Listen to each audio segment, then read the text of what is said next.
property for a minute. You've been looking at another issue, the Timber Corp collapse. I know she wrote an article at the time. It was pointed out a stellar board there. It still went down. ASIC, it's been others go. Questions about the ASIC's role in it. What are you making of that one now?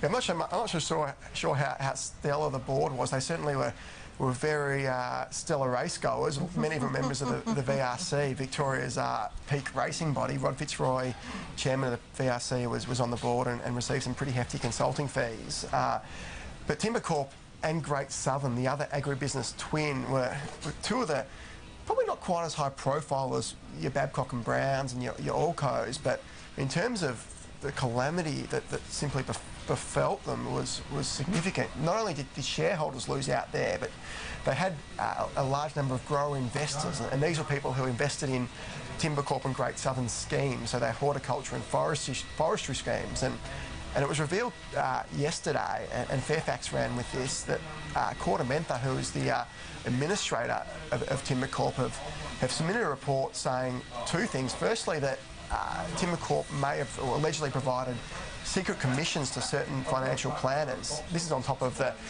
very public large commissions that are already being received by financial planners. And possibly more worryingly for the Timber Corp board is also the allegation that Timber Corp provided what was known as buffer schemes or buffer plantations. And what it appears happened is that Timber Corp and Great Southern, in a different sense, had these schemes and investors were placing money in these schemes, and there was about a sort of 10-year gap between investment and actual payout. And towards the end, Timber Corp seems to have realised that the schemes weren't going to be making anywhere near as much money as they told investors they would. So they had a bit of a problem on their hands, because if the schemes stopped returning those promised yields, Timber Corp wouldn't be able to sell any more managed investment schemes down the track, and their business would literally collapse. So what they appeared to be doing was creating these separate forestry plantations, selling off the timber or the horticulture plants and subsidising the earlier schemes, and what really is very much like a Ponzi scheme, using new investments to pay off old.